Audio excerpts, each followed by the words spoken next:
et bienvenue à Concarneau, l'abri de Cornouailles, Conquernec, ça se dit en breton.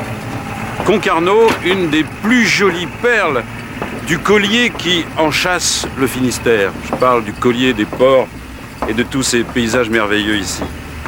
Concarneau, eh bien, c'est un port de pêche absolument extraordinaire. C'est même le premier port de pêche thonier de France et c'est le troisième pour la pêche fraîche. Alors nous verrons ici qu'il y a, comme partout, un petit peu la crise, et pas seulement d'ailleurs dans la pêche, mais aussi dans la construction navale. Nous arrivons d'ailleurs à Concarneau au moment où vient d'être signée une convention qui met un terme à 2 ans de conflit entre les armateurs thoniers et les marins thoniers. Alors, nous verrons aussi beaucoup d'autres choses, puisque c'est un port de pêche. Eh bien, il y a un musée de la pêche que nous allons voir tout à l'heure. Et puis nous avons rendez-vous avec un grand navigateur, Olivier de Carsosson, qui, à quelques encablures d'ici, prépare son nouveau bateau. Enfin, agrandit son bateau à 27 mètres. Et nous parlerons bien sûr de tout cela avec lui. Et comme la première fois que je suis venu à Concarneau, oh là là, j'avais une 12aine d'années, c'était la fête des filets bleus. C'est quelque chose que nous évoquerons parce que ça a laissé un grand souvenir ici. Ça existe toujours d'ailleurs, la fête des filets bleus. Et j'étais revenu aussi à Concarneau pour un concert des Trianes. Et tout près de là, il y avait les harpes des Triskel. Les Triskel que nous allons entendre tout au long de cette émission, avec aussi quelques morceaux de musique du groupe Soneriendu. Voilà, d'abord les Triskel.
Des filets bleus dont je vous parlais tout à l'heure a eu 87 ans l'été dernier.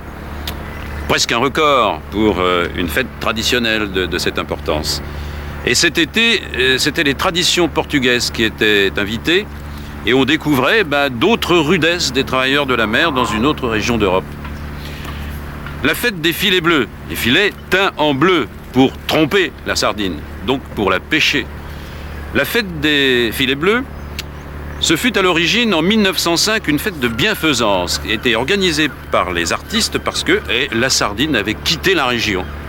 Alors, misère pour les pêcheurs, misère pour les ouvrières des conserveries, Misère pour tous ceux qui, à Concarneau, vivaient de la sardine. La sardine revint pourtant. On a compté ici, avant-guerre, jusqu'à 32 conserveries, sardineries. Et puis, bon, les pêcheurs de Concarneau s'organisèrent pour la pêche aux turières, au large, en pleine mer. Et aujourd'hui, la sardine n'est plus qu'une toute petite activité. Et il ne reste qu'une conserverie, une sardinerie, c'est la conserverie Gonidec, aux Mouettes d'Arvor, que nous allons voir maintenant.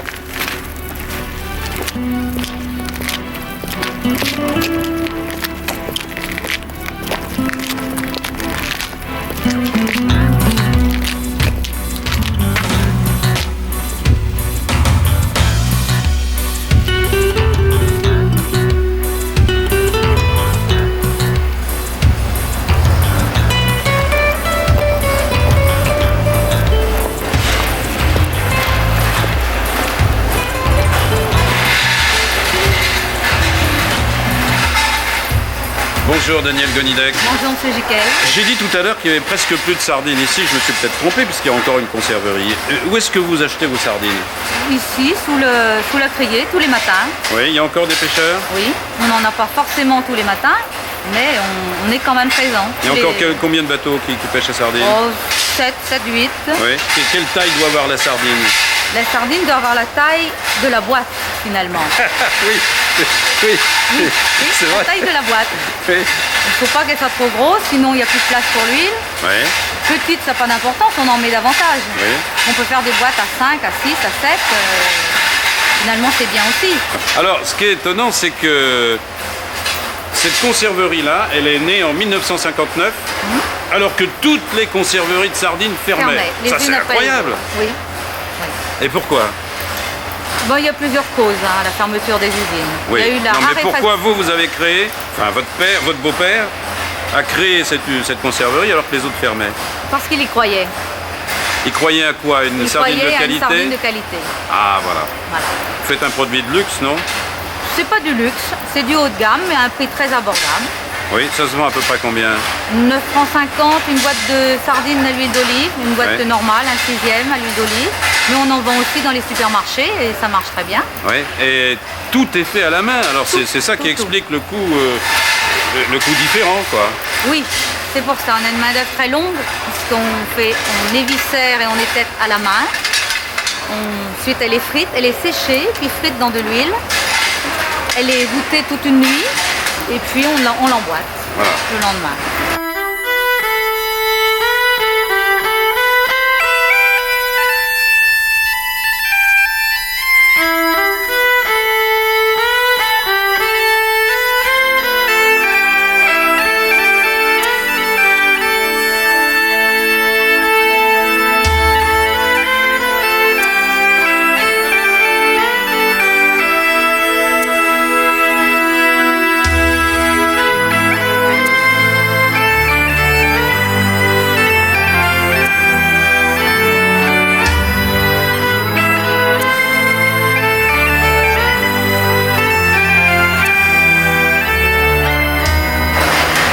Et si je mange de vos sardines, est-ce que je vais en manger toute la journée?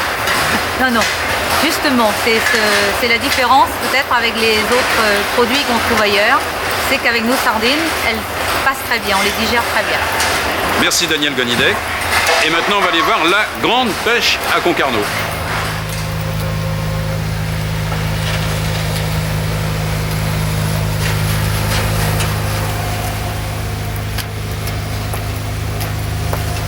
L'homme que nous allons rencontrer maintenant, c'est non seulement le responsable de l'armement d'Elem, très connu ici, grande expérience de la pêche depuis 1945, mais c'est aussi le responsable de tous les armements ici. Il connaît la pêche par cœur et on a beaucoup de questions à lui poser parce que la crise du poisson est là.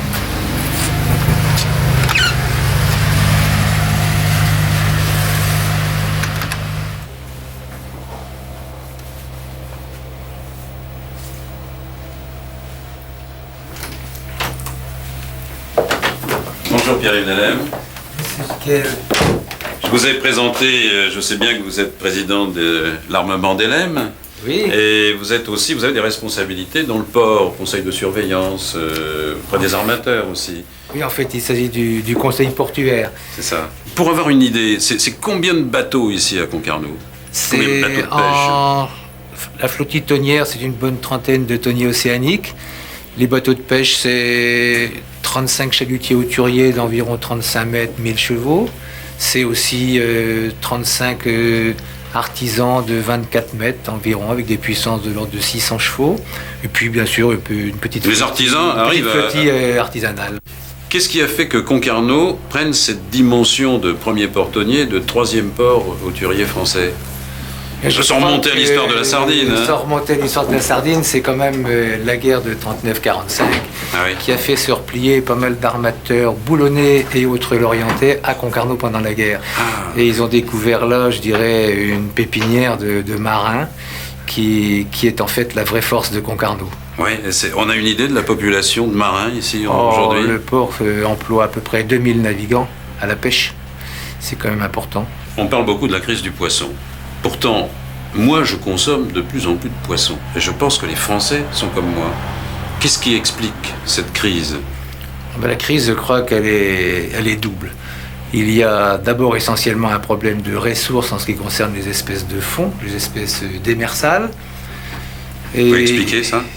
Oui, bien, c'est-à-dire qu'il y a en fait un effort de pêche trop important par rapport à ce que la ressource peut donner. Et je crois qu'il faudra y passer par... alors ça, vous êtes en train de battre votre coulpe quelque part, là? Un peu, c'est certain, mais il faut reconnaître qu'il y a trop de bateaux sur la mer et que cet ensemble de navires est trop conséquent pour ce que la ressource peut donner. Ce qui n'est pas forcément vrai dans toutes les espèces, parce que par exemple dans les espèces pélagiques, il y a un bon équilibre et il n'y a pas apparemment de problème de quantité, pour le moment. Bien. Et l'autre raison? L'autre raison, c'est le problème de marché. Je crois qu'on a été pendant très longtemps à l'abri des importations à cause du coût du transport, mais aujourd'hui, traverser l'Atlantique, ça ne coûte plus très cher, 5-6 francs en fret avion pour du poisson frais. Et même aujourd'hui, nous ressentons le poids des importations en provenance des USA, mais bien sûr aussi de tous les pays nordiques, essentiellement l'Écosse, la Norvège et l'Islande. Alors, est-ce que c'est une situation provisoire ou bien comment voyez-vous l'avenir? Est-ce que ça peut s'améliorer? Dans le métier, nous avons connu déjà un certain nombre de crises. Je crois qu'il y a un cycle. Il y a un cycle qui est de l'ordre d'une douzaine d'années. On l'a déjà repéré dans les temps passés. Mais je crois que le creux que nous connaissons aujourd'hui n'a jamais été aussi profond et que les entreprises les plus endettées auront vraiment beaucoup de mal à s'en sortir. Merci Pierre-Yves Delhem. Alors, pensons aussi aux femmes de Concarneau. Souvenez-vous, à Noirmoutier, on a rappelé que les femmes de Concarneau et de Douarnenez allaient là-bas, au moment de la sardine, il y a quelques années de ça, bien sûr, allaient là-bas travailler. Ici, elles continuent encore à travailler à la criée. Jadis, c'était dans des conditions extrêmement difficiles. Aujourd'hui, ça s'est sans doute amélioré. Mais on en va voir justement une de ces femmes qui travaille de nuit à la criée aux poissons. Valérie Hortel a suivi une de ces femmes, Katia.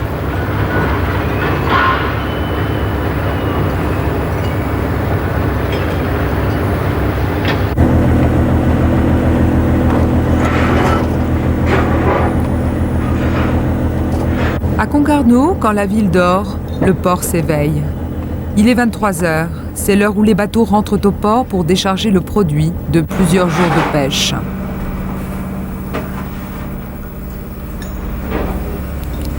À terre, les dockers les attendent, des hommes et des femmes comme Katia qui prennent leur service quand les autres se couchent. Katia est fille de docker. Elle a repris ce travail de nuit pour offrir ses journées à ses 3 enfants. Ça consiste à trier soit la langoustine, les petites des grosses, les cassées, les noires, les molles, à mettre dans des caisses à part. Tout ça, parfois, c'est une par une. Donc ça dure des heures par moment, parfois. Et autrement, c'est le poisson. De façon à ce que ce soit mis en ligne pour aller dans les magasins de marée le matin.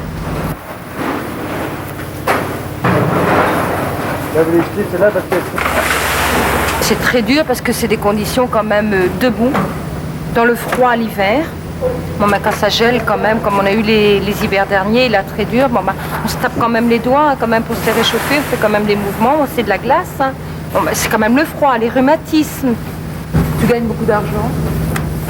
C'est-à-dire qu'on est payé au SMIC et on a une prime suivant les bateaux, quoi. On vient d'être mensualisé, donc on n'a pas le même régime qu'il y a les...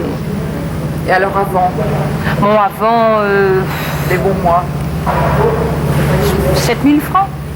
et les mauvais? Les mauvais, c'est quand il n'y avait pas de bateau, c'était à la limite 4 000.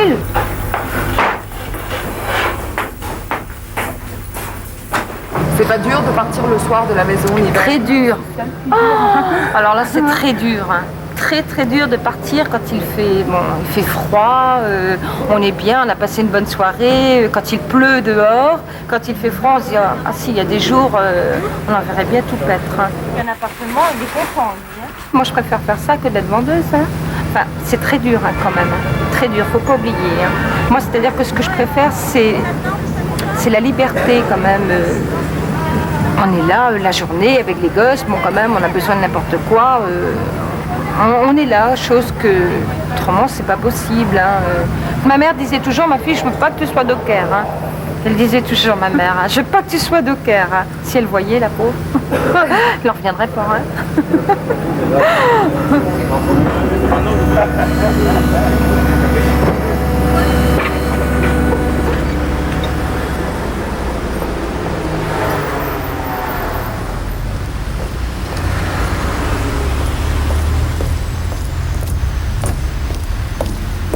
Depuis quelques années, il y a ici une crise du thon en général, et puis surtout une crise du thon tropical. Alors j'ai vu ça dans les journaux, et notamment dans Ouest France, sous la plume de Roger Cougo, qui est un grand spécialiste des affaires maritimes, ancien marin-pêcheur lui-même. Et il y a eu un compromis là récemment entre armateurs et marins. Je vais voir exactement avec lui comment ça s'est passé. Roger Cougo, merci de nous accueillir dans vos locaux d'Ouest France à Concarneau. Je vais vous voir parce que vous êtes un spécialiste de la pêche. Vous tenez la rubrique pêche à Ouest France, la rubrique maritime, peut-être même c'est plus large. Et nous arrivons, nous, au moment où il y a un conflit qui se termine. Enfin, il y a un compromis à propos du thon tropical. Et comme Concarneau, c'est le premier port français du thon, ça nous intéresse de savoir pourquoi il y a eu ce conflit d'abord et maintenant pourquoi il y a ce compromis. C'est un conflit à double niveau. Un conflit d'abord d'ordre économique et à dimension mondiale, et ensuite un conflit d'ordre social, avec un changement radical dans le type de rémunération et des conditions des marins à bord. Les équipages, depuis déjà un certain nombre d'années, depuis 1979, avaient des conditions de rémunération et de travail très particulières, dans la mesure où ils avaient obtenu, contrairement à ce qui se fait partout ailleurs dans les pêches, y compris d'ailleurs autrefois dans les pays de l'Est, où les pêcheurs sont toujours payés au prorata du prix du poisson. Oui, c'est pas mal. Là, les pêcheurs de thon avaient obtenu en 1979 un changement de système grâce à toute une activité syndicale menée par la CGT à l'époque et après une grève très dure dans le golfe de Guinée. Le système avait été mis en place à ce moment-là avait été celui d'une prime à la tonne pêchée. Alors, du coup, les marins ont eu leur époque d'or. Absolument. Et par ce système-là, automatiquement, au fur et à mesure que les captures étaient annoncées à bord des navires, dans l'océan Indien ou dans le golfe de Guinée, les marins, et surtout leurs épouses à terre, pouvaient calculer le gain, j'allais dire, à la marée, enfin, ou même à la semaine, à la limite. Ce qui était quelque chose d'assez extraordinaire, y compris pour l'économie locale à Concarneau aussi, puisque tout le commerce local en bénéficiait de ces salaires, effectivement, qui étaient assez substantiels. Alors, comme tout a changé, voilà... C'est le retour à... Depuis la crise économique, effectivement, avec l'affaire du Dauphin, et avec également, il faut le dire, la concurrence aussi d'autres pays qui ont armé des flottes tonnières importantes, Venezuela par exemple, mais aussi sur le plan asiatique, avec la Corée, avec le Japon, et également les transferts qui se sont faits au niveau de la transformation du produit. Par exemple, le thon est beaucoup plus mis en conserve aujourd'hui en Thaïlande, à tel point que des conserveurs, des grands groupes de conserveurs américains font maintenant mettre leurs poissons en boîte en Thaïlande. Bien sûr, à des coûts beaucoup moins onéreux. Et alors, problème mondial, comme vous l'avez dit. Mais Absolument. alors, le marin de Concarneau... Ces différents aspects ont contraint les producteurs, c'est-à-dire les armateurs de thon, à revoir toutes les conditions, en disant on ne peut plus supporter cette concurrence au niveau du marché, on ne peut plus non plus supporter les coûts de transport très lourds du poisson. Il faut donc revoir complètement le système. Et on a demandé aux marins d'être moins nombreux à bord des bateaux, et de réduire leur salaire. Et ça a été donc une longue bataille, 2 ans de conflit, en fait, qui vient de s'achever d'une façon parcellaire, parce que toute la flottille n'est pas concernée, par la signature d'une nouvelle convention collective qui, aujourd'hui, j'allais dire, correspond à une sorte de régression sociale, entre guillemets, pour les marins, puisqu'ils abandonnent leur système de salaire à la prime pêchée pour revenir à un salaire qui est indexé sur le chiffre d'affaires du tonnier. Ce qui fait que, grosso modo, pour un marin qui gagnait il y a 2 ans autour de 25 000 francs, pardon, de 250 000 francs dans l'année, 25 millions de centimes, ça se ramène aujourd'hui autour de 16 à 17 millions de centimes.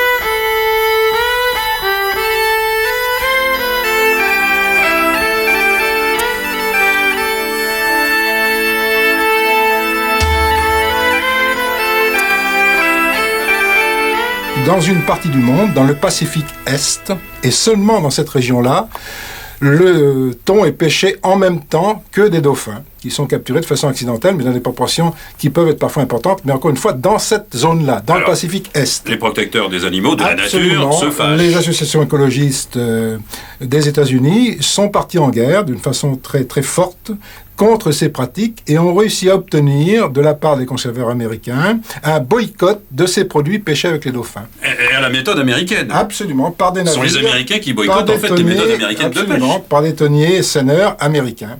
Et du coup, tout le monde en est victime. Devant ce boycott, plus de débouchés pour ce thon-là, les vendeurs se sont tournés naturellement vers à peu près leur seule issue, c'était le marché européen, et l'Italie notamment, mais aussi l'Espagne, et ont été contraints et forcés de vendre ce poisson-là à très bas prix sur l'Europe, ce qui a entraîné tout de suite une concurrence extrêmement dure pour les pêcheurs français et espagnols qui travaillent sur cette même espèce, mais dans d'autres secteurs, et qui, eux, ne pêchent pas de dauphins. C'est là le paradoxe. Ouais. C'est que les tonniers bretons sont victimes d'une pratique qui leur est complètement étrangère. Merci Roger Cougout.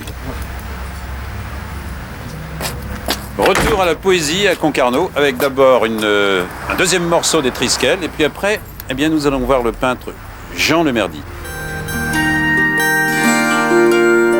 Un tassement, c'est-tu pesant? Un tassement, avec un buézé qui songe dit qu'elle n'a vueuse à Garroise. Un tassement, c'est-tu pesant? Vraiment le din goussou pesant. Un tassement, c'est-tu pesant? Vraiment le din goussou pesant. Space, c'est-tu pesant? Space, avec un effudus et songé din qu'un lune a youl a gahijin. Space, c'est-tu pesant? Vraiment le din goussou pesant. Space, c'est-tu pesant? Vraiment le din goussou pesant. Hunteuse, c'est-tu pesant? Hunteuse, a megon va chorva dawan carne, potrora calon, andero. Hunteuse, c'est-tu pesant? Vraiment de l'in, goussou pesant. Hunteuse, c'est-tu pesant? Vraiment de l'in, goussou pesant. Hunteuse, c'est-tu pesant? Vraiment de l'in, goussou pesant. Hunteuse, c'est-tu pesant? Vraiment de l'in, goussou pesant. Voilà, mise en musique par les Triskel, les frères Kefelian. C'était un poème de Ewen Guernic qui, au temps où il était émigré à New York en 67, disait « Un fantôme, je ne suis qu'un fantôme, moi qui me croyais si vivant, je suis un fantôme puisque personne ne sait ce que je suis. » Voilà, je vous ai résumé son poème. C'était au temps où il était émigré à New York et où il s'ennuyait évidemment beaucoup de la Bretagne. Alors, Hervé Keffeléan, on est à Concarneau. Vous n'êtes pas de si loin, vous êtes de Brest. Hein. De Brest, près de Brest, Relais-Curion, c'est-à-dire entre Plougastel et Brest à côté. Et ça fait combien? 20 ans? Plus de 20 ans? Le groupe a été formé en 70. La télévision japonaise est venue vous filmer. Oui, il y a quelques jours. Oui. Et alors, ce qui est étonnant, c'est qu'elle a regardé vos harpes avec une minutie incroyable. On était très, très étonnés. Ils ont filmé, donc, ils ont enregistré 2 morceaux, puis ils ont surtout filmé tout l'intérieur de ces harpes, tout le système électronique, tout était très vous précis. Qu'ils espionnaient la harpe celtique? On s'est vraiment posé des questions, tout le monde se posait des questions. On se demandait qu'est-ce qu'ils font, parce qu'ils ont passé quand même près de 2 heures à filmer exactement tout en détail. Quoi. Mais il existe déjà des harpes Yawama, des harpes celtiques, il y a des bombardes, des Miyukos également. Ah bon, ils font des bombardes au Japon? Les BZH également ont été sortis au Japon. Ouais. C'est difficile la harpe? Comme tous les instruments, je pense. Ouais. Parce que je travaille un peu, et après beaucoup. Commence après beaucoup. On commence un tout petit peu, mais après ça demande. C'est comme la guitare, comme n'importe quel instrument, de toute façon. Il y a des personnes qui sont plus je dirais pas douées, c'est pas le terme, mais qui sont plus à l'aise sur certains instruments.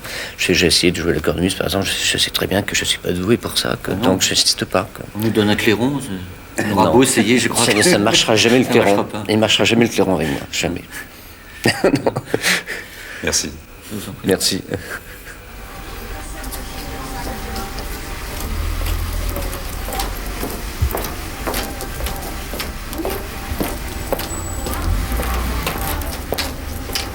L'histoire de la peinture est très injuste, je trouve, avec Concarneau. Oui, on parle beaucoup de l'école de Pont-Aven, de leur chef de file, Gauguin, de Maurice Denis, etc. Et on ne parle pas suffisamment de ceux qui ont beaucoup aidé cette ville. Alors, il y a un peintre que j'ai vu, moi, à la Galerie des Orfèvres à Paris, qui, depuis 42 ans, peint la ville de Concarneau, son port surtout, et on voit à travers sa peinture l'évolution de ce port. Alors, je vais aller le voir. Mais ça c'est intéressant. Vous voyez, cet homme-là, il ne peint que ce qu'il voit, la nature, le port. Et comme il ne veut pas être dérangé, ne pas se mettre sur le quai avec son chevalet pour que les gens viennent voir ce qu'il fait, ben il se met dans sa voiture. Et voilà son atelier pour peindre le réel.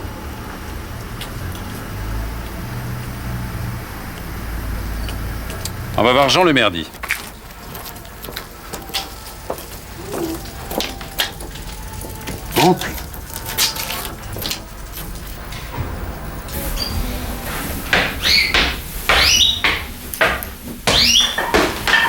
Bonjour Jean Lemerdy. Vous allez bien? Alors qu'est-ce que vous êtes en train de faire là? Je restaurais un petit peu une peinture, quelque chose qui me gênait, là, j'ai repris un petit peu. Oui, ce sont des encres de marine, entremêlées. Oui. Alors vous avez peint le port, vous, depuis très longtemps? Depuis au moins 43 ans, 44 ans. Alors au départ, c'était pas très terrible, mais...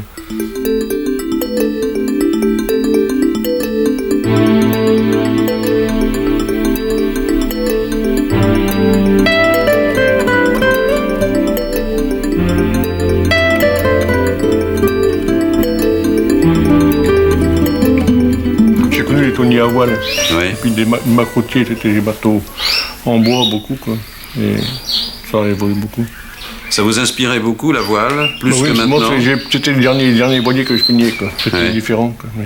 C'était très beau de couleurs. Il y avait des couleurs de voile formidables. C'était des bleus outre-mer, des jaunes, des rouges, des orangés et tout. C'était très beau, le port. Souvent, j'ai connu les derniers, quoi. Et qu'est-ce qui vous inspire aujourd'hui dans le port, à Concarneau? À Concarneau, c'est plutôt le port, les bateaux, mais autrement, c'est plus pittoresque comme dans le temps. La ville est devenue trop grande, alors les rues, ça a moins de charme dans les rues. Dans le temps, il y avait des rues qui étaient très belles, donnant sur la mer, c'était très beau.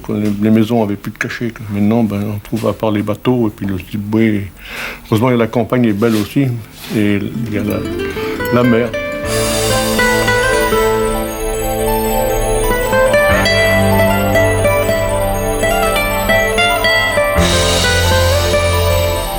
Qu'est-ce qu'on appelait le groupe de Concarneau? C'était des peintres, c'était pas vrai, c'était un groupe, oui. Mais c'était d'abord, c'était vers les 1880. Puis il y a eu, si vous voulez, il y avait un Concarnois qui était aux Beaux-Arts, et puis qui a fait venir des amis. Et puis ont formé un petit groupe comme ça. Il y a eu, si vous voulez, il y avait le professeur de Beaux-Arts de Paris qui était venu avec eux aussi. Ouais. Mais c'était vraiment une terre bénie pour les peintres. Il y avait Pont-Aven pas loin. Pont-Aven c'était à 12 km. Mais seulement les Pont-Aven, les Pont-Alévis n'étaient pas par ici et les Concarneau n'allaient pas là-bas. Ah bon? Non, c'était quand même séparé. Prenez que dans le temps, les peintres étaient à pied. Il fallait transporter le matériel. Ouais. Maintenant, on a des voitures, mais il y a peu de peintres à travailler sur nature.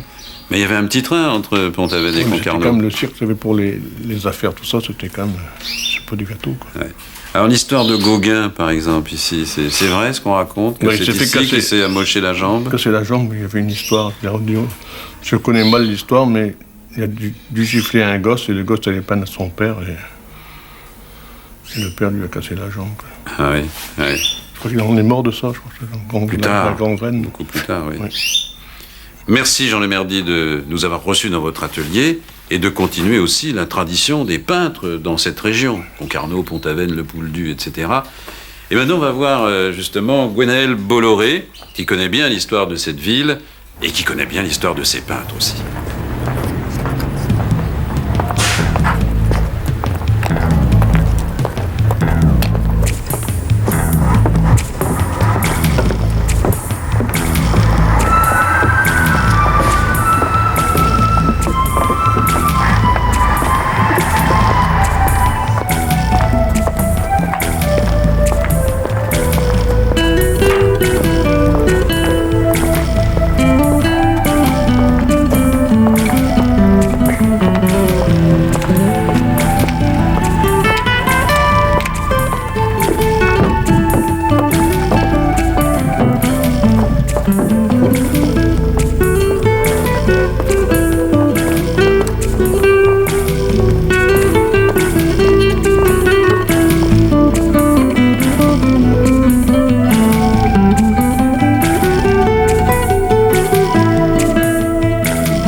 Connu en France et dans le monde entier comme celui d'un grand capitaine d'industrie. D'ailleurs, le groupe Vincent Bolloré a son siège social à Quimper. Mais ce n'est pas Vincent Bolloré que nous allons rencontrer maintenant, c'est Gwenaël Bolloré, son oncle. Et grâce à lui, nous allons faire un petit tour, nous allons flâner dans la généalogie d'une famille issue de Concarneau. Bonjour Gwenaël Bolloré. Bonjour monsieur. Merci de nous recevoir. Mais je ne vous reçois pas, tout au plus je vous accueille. Mais si, parce qu'au fond, les Bolloré, c'est une très ancienne famille de Concarneau, même si elle a été après s'installer ailleurs. Absolument. Parce que mon arrière-grand-père a fait des campagnes en Chine comme chirurgien de la marine. Il a son bouquin, voilà, d'ailleurs. Il a laissé un journal de bord qui valait la peine d'être édité. Et alors j'ai essayé de revenir en arrière. Et je suis remonté jusqu'en 1615. Ouais. Donc depuis 1615, les Bolloré étaient des Concarnois, mais ils l'étaient peut-être plusieurs dizaines de générations avant. Gwenaël Bolloré, pourquoi y a-t-il une ville close à Concarneau? À quoi ça rimait? À quoi ça servait? Eh bien, c'est une place fortifiée. Oui. Vous savez, à l'époque... Oui, ça se voit, ça, oui. Ça se voit. Et alors, là, ils avaient la chance de pouvoir avoir un pont-levis, ce qui, quand même, augmentait l'efficacité du dispositif. Alors, il y avait les Anglais qui étaient là.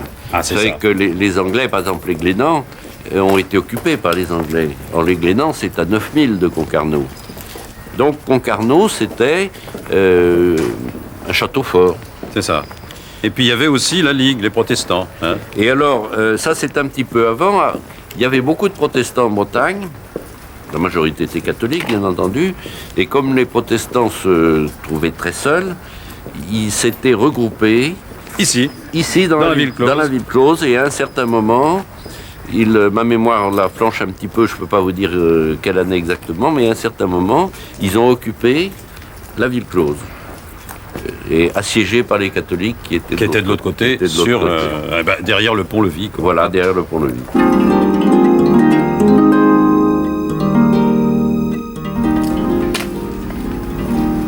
Toute la ville en a parlé longtemps, toute la ville en parle encore, mais l'affaire de l'église 5 heures de Marie commence à lasser l'opinion.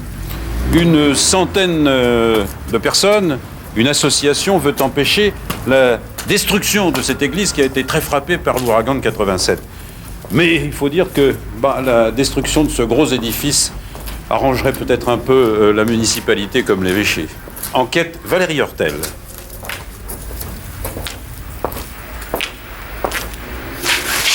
À Concarneau, le cinéma Le Vox joue depuis plusieurs années le même film, La Messe. Horaire des séances le samedi soir et le dimanche matin, le tout devant un public de fidèles qui se plaint de ce que le bruit des fauteuils gêne le recueillement.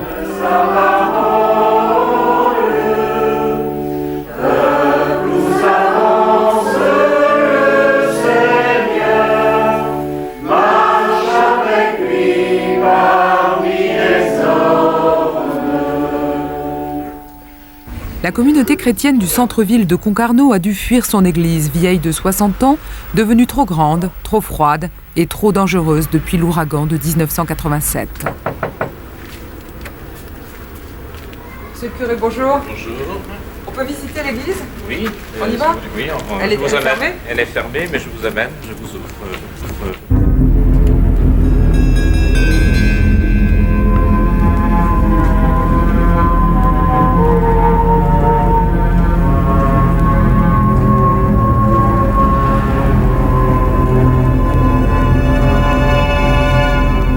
Monsieur le curé, on découvre l'intérieur de cette église qui est à l'abandon. Qu'est-ce qui lui est arrivé?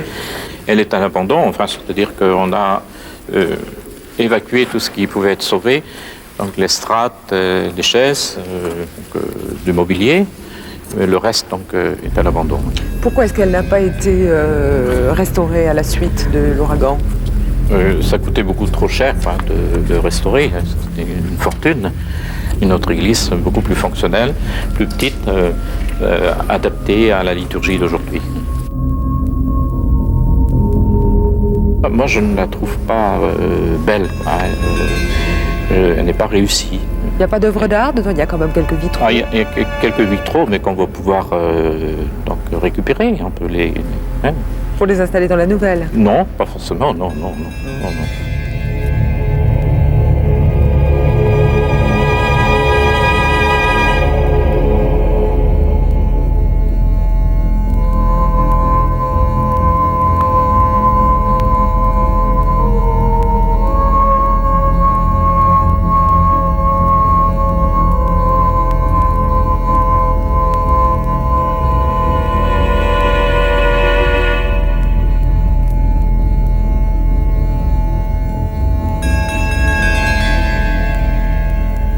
Philippe Lecause, vous avez fondé l'association des Amis de l'église de Concarneau. Pourquoi vous voulez la sauver, cette église?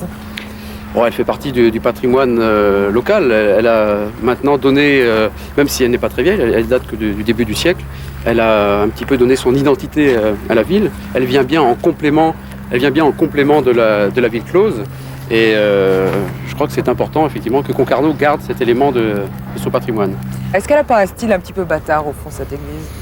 Oui, tout à fait. Il faut reconnaître que l'architecte est en partie cherché une inspiration exotique et ayant utilisé les techniques locales, c'est-à-dire le granit, l'ardoise, on arrive à un résultat un petit peu incongru, mais ça fait l'originalité de l'édifice.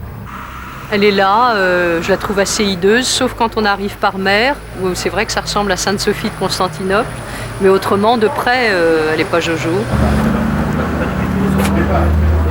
Moi, j'ai vu les premiers offices là-dedans, alors je trouve que ça serait dommage, il vaut mieux le restaurer. Mais celle-là, on peut la réparer. Ça coûte cher?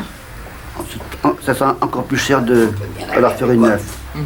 Je pense qu'il faut la démolir, parce que tout le monde est pour la démolition. Mais bon, nous, on voudrait une solution très rapidement. Le vent vient de se lever sur Concarneau, mais ça n'est rien. Ben, ça n'est vraiment rien à côté de ce qui s'est passé en octobre 87.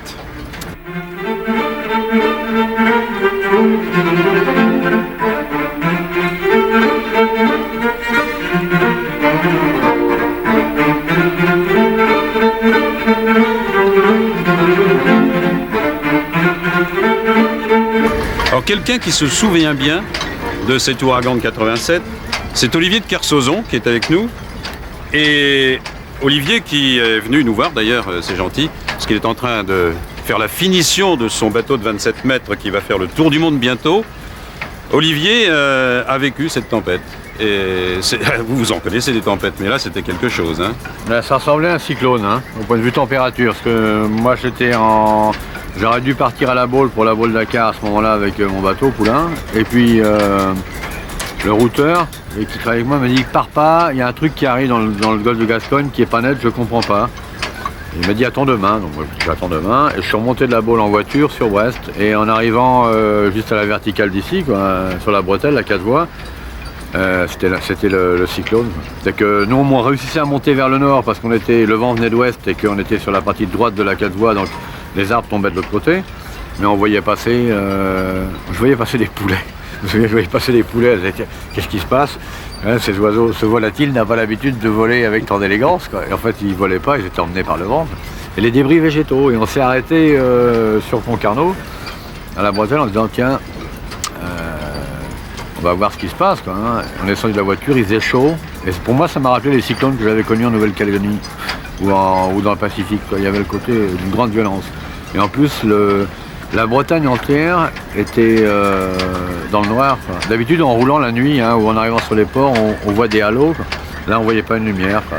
Alors, Olivier, où en est votre charal, ce fabuleux bateau, on dit une bête des mers, 27 mètres? Ouais, non, le charal, il sort de chantier le 18, on va être à l'eau. Et le 19 à la mer. Dans quelques jours. Là. Dans quelques jours, le 19, on sera à la mer et en entraînement jusqu'au départ du Tour du Monde en 80 jours. Oui, 80 jours, donc on va en reparler. Et puis vous prendrez le départ, a priori, vers le mois de janvier. Ouais, à partir du 15 janvier, c'est un record. Hein. Un record, ça veut dire on choisit le créneau météo, qu'après, une fois parti, on ne pourra pas choisir. Hein. Il y a le Tour du Monde à faire, donc il y a 80 jours météorologiques à gérer. Et on part... Donc il faut avoir un créneau météo qui permet de bien dégager de la Bretagne, de rejoindre le Cap Finistère rapidement et d'accrocher des alizés le long des côtes d'Afrique. Donc il faut qu'on ait quand même une situation météorologique à peu près organisée. Alors ça s'est jamais fait en 80 jours. Quel était votre record au premier Tour du Monde? Moi en solitaire j'ai fait en multicoque 125 jours mais avec 42 jours de calme. C'est ça qui est extraordinaire dans les records parce qu'on peut investir, préparer, se battre. On est quand même à la merci du temps, quoi. On fait de la technique, on fait du carbone, on fait du Kevlar. C'est pas du poker quand même. Non mais c'est de l'aventure. Oui, ça c'est de l'aventure. Mais qu'est-ce que vous avez à prouver? Parce que vous l'avez déjà fait, ça. Bon, vous n'avez pas battu le record, c'est vrai, mais aujourd'hui vous êtes Si, en 88, c'est moi qui avais le record du Tour du Monde. Il a été battu après, c'est moi qui avais le record quand même. Non, mais je vous le dis pour vous mettre à l'aise, quoi. Hein, non, je sais que vous aviez eu le record. Soit détendu. Mais qu'est-ce que vous avez à prouver sur la mer, vous qui êtes un homme d'écriture, un homme d'esprit, un homme de culture, un homme de radio, comme moi d'ailleurs? Qu'est-ce qui vous fait à nouveau vous précipiter sur une embarcation comme celle-ci? Moi j'ai fait de l'écriture pour bouffer, de la radio pour bouffer, le reste pour bouffer. Pour vivre, pour être heureux, j'ai fait de la navigation. Ouais. Moi j'ai fait la navigation, il n'y a que ça qui m'intéresse vraiment. Le reste... Le point vous fait dire que bon, vous n'êtes pas heureux sur Terre, enfin pas tout à fait. Non, c'est que dans le monde d'aujourd'hui, moi, pour des raisons génétiques, j'ai besoin d'espace et de liberté. Ouais. Alors l'espace, il y en a de moins en moins, et la liberté à terre, il y en a de moins en moins. Vous arrêtez votre voiture, c'est une zone bleue, vous allumez un clope, il y a 4 personnes qui jettent sur vous. On vit les grosses têtes, RTL, l'Amiral, tout ça, c'est une aventure aussi, de quelque part. C'est une bonne aventure radiophonique dans la mesure où on a réussi en 10-12 ans à avoir les plus grosses parts de marché, quoi. Donc c'est ce côté-là, c'est ce challenge-là qui est marrant. C'est dans un monde où tout le monde se bagarre, d'aller faire la bagarre sur ce point-là, mais pour moi, ça me fait pas marrer. Il n'y a que les autres qui se marrent, mais vous aussi sans doute. Mais non, pas tellement. Mais il y a le bon côté quand même des choses. Que moi, je suis d'ici, je suis breton. Et tout ce que ça peut représenter, de qualité et de défaut. Mais de qualité surtout. Ce que je veux dire, c'est que c'est pas de l'argent qui sont les pieds, quoi, hein. Moi, l'argent qu'on aura gagné avec RTL, je l'aurais gagné en faisant rire les autres. Il y a tellement de gens qui gagnent leur argent en leur faisant de la peine que ça m'aidera plus tard. Ouais. Merci. Comme disait, comment il s'appelait déjà, Monsieur de la Palisse, eh bien le poisson n'est jamais venu tout seul dans le filet des pêcheurs. Il a fallu aller le chercher avec des bateaux. Et ici nous sommes à Concarneau, devant un des grands de la construction navale. Un des grands de la construction navale qui a commencé en 1964. C'est le chantier des frères Piriou.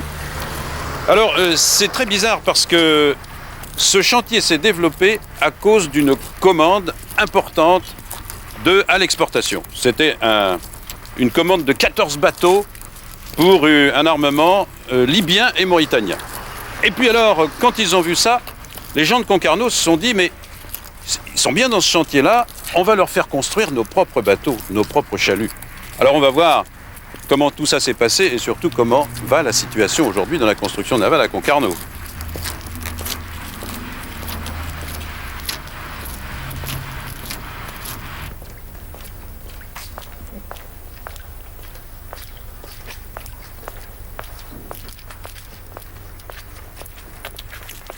Bonjour Jacques Piriou.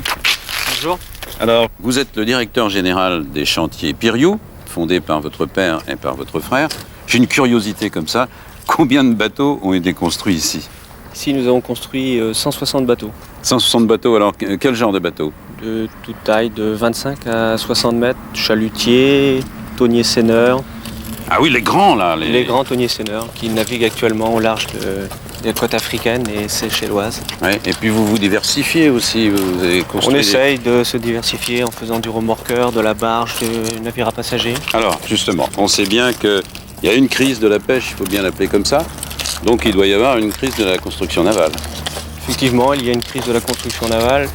Notre force, un petit peu, c'est d'essayer de trouver des marchés en réparation, puisqu'on a quand même les moyens de faire de grosses réparations ici à Concarneau et chercher des marchés à l'exportation. À l'exportation. Qui achète des bateaux de pêche concarnois? Nous travaillons beaucoup pour l'Afrique de l'Ouest et aussi, si on peut considérer ça comme exportation, nous avons un marché actuellement sur la Polynésie française.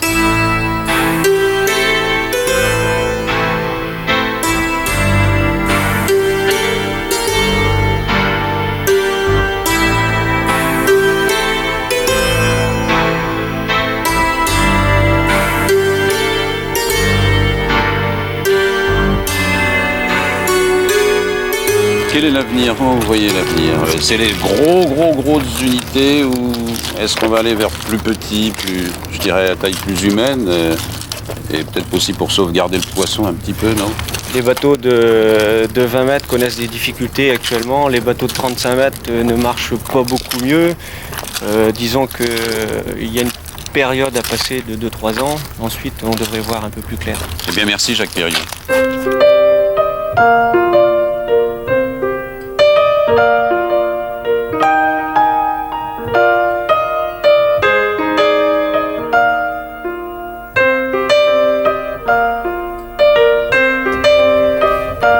Quand Kersozon voit sauter des dauphins autour de son bateau, quand il voit des baleines, c'est un spectacle extraordinaire. Et puis aussi quand on les voit dans les aquariums, par exemple, tout à l'heure, vous les verrez dans le musée de la pêche, eh bien ça apprend beaucoup de choses sur la faune sous-marine.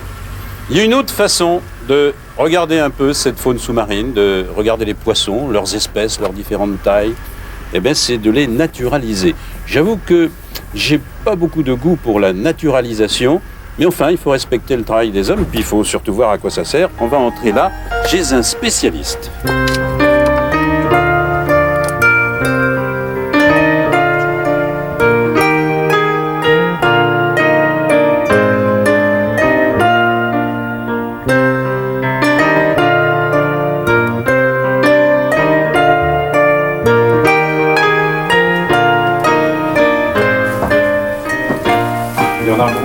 Bonjour. Vous êtes en train de faire quoi là? Je suis en train de naturaliser une petite sole de roche intérieure. Oui. C'est-à-dire que vous enlevez la peau? Ah oui, je suis obligé d'enlever la peau. Oui. Et c'est la peau, en fait, qui va servir à reconstituer le poisson? Tout à fait. L'intérieur, ce sera du polystyrène. Il n'y aura que la peau d'authentique, si je peux dire. Bon, je vous avoue que ça me dégoûte un peu, la peau de poisson, la chair de poisson, les arêtes de poisson, tout ça, quand c'est mort. Quoi, oui. Hein. Mais alors, quel est l'intérêt de votre affaire? Je pense que l'intérêt de la naturalisation, justement, c'est de voir le détail. De voir le détail et de bien comprendre ce qu'est un poisson, comment le reconnaître. Ah, par exemple, la dorade. Alors, la dorade, c'est très intéressant parce que celle-ci, c'est une espèce de dorade Et vous avez justement un détail Oui, tout à fait. à montrer. Oui. C'est une dorade royale et une gueule pavée, appelée aussi gueule pavée par ici. Et quand on voit sa dentition, sa denture plutôt, on s'aperçoit tout de suite... ah oui, c'est comme un pavé. On comprend bien, oui, le nom. Oui, oui. C'est des pavés pour écraser les coquillages de l'autre côté. Donc la forme est faite déjà aux mesures du poisson, ou plutôt de sa peau. Donc là, je mets sa tête. Et donc j'ai les entailles ici, l'encoche, pour la nageoire. Eh oui.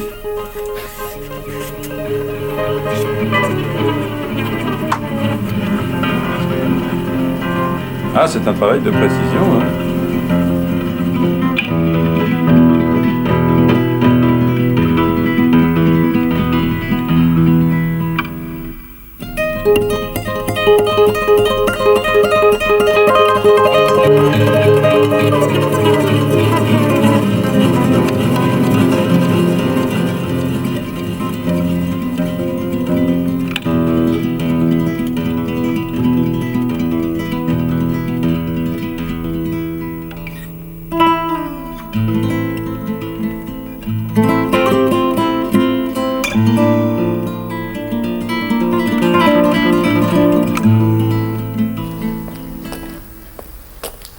Les ports français sont nombreux à avoir leur musée de la mer, musée océanographique, musée de leur propre histoire maritime.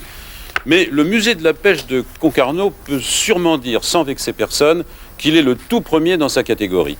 C'est à la fois, comme dit Gwenaël Bolloré, le président de l'association des amis du musée, c'est à la fois un instrument de travail et une mémoire de la mer et de la pêche.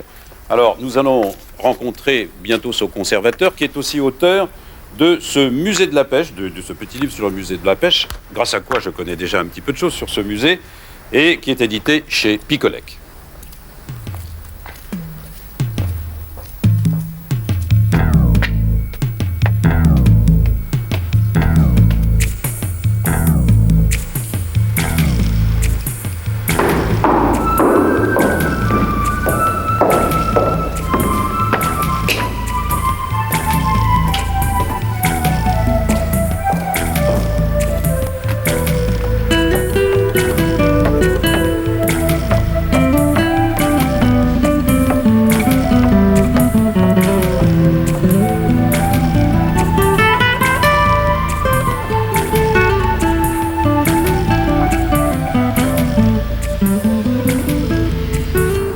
Bonjour Hervé Glou. J'ai trouvé formidable votre musée. Je dois vous le dire parce que c'est un musée. Alors quand on dit musée, ça effraie toujours un peu les gens. Enfin, ça peut être monotone, un musée, ça peut être un peu statique. Je trouve que c'est un musée vivant. Ouais, c'est ce qu'on essaye de faire. La pêche, c'est quelque chose de très vivant, donc il faut...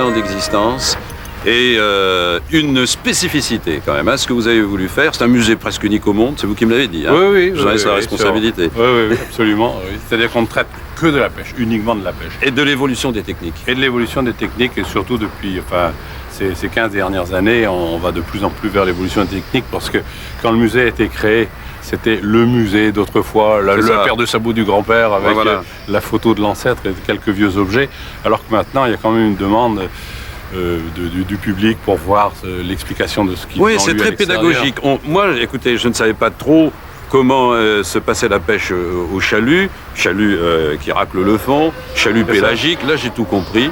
J'ai compris la pêche au thon, les différentes techniques de la pêche au thon, comment on pêche la langouste, la sardine, la morue même. Enfin, vous avez vraiment ça, c'est... Et on essaye surtout de représenter par ce qu'on appelle des dioramas, c'est-à-dire des pièces vivantes, enfin vivantes, pas nécessairement qui bougent, mais en action. Alors, ce qu'il y a aussi de remarquable dans votre musée, c'est que c'est ici que ça se fabrique. C'est un musée qui travaille. Il travaille pour lui-même, il fait des maquettes.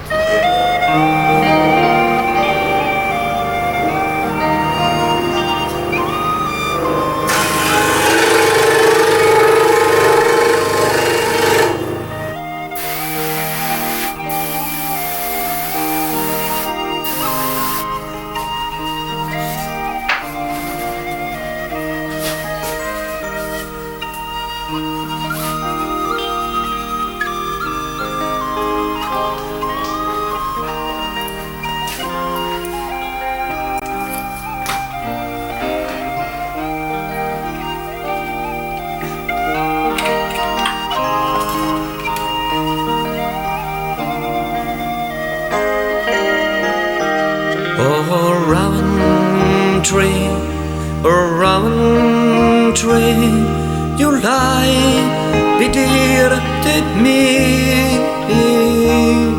Around tree, you lie, be dear to me. Nous allons quitter Concarneau comme nous y sommes venus, à bord du bateau de service du port, et avec le désir évidemment d'y revenir un jour, d'y flâner encore un jour, comme Kersauson aura envie d'y revenir à Concarneau après son tour du monde, quand il aura achevé son tour du monde. Et si je vous parle de ça, c'est que justement, la semaine prochaine, samedi prochain, nous serons au Sable d'Olonne. Au Sable d'Olonne pour le départ du Vendée Globe Challenge. Un tour du monde, lui aussi, sans assistance technique, sans escale, et un défi différent pour les concurrents, un défi différent de celui de Kersauson. Les Sables d'Olonne, vous savez, ça doit sa réputation touristique à cette merveilleuse plage, cet arc parfait dans l'Atlantique en plein sud. Et puis, il y a un autre contraste que j'aimerais bien regarder avec vous, c'est le musée d'art moderne de la ville des Sables d'Olonne. Contraste parce que, vous avez vu ici, les figuratifs du groupe de Concarneau, du groupe des peintres de Concarneau et de Pont-Aven, bien sûr.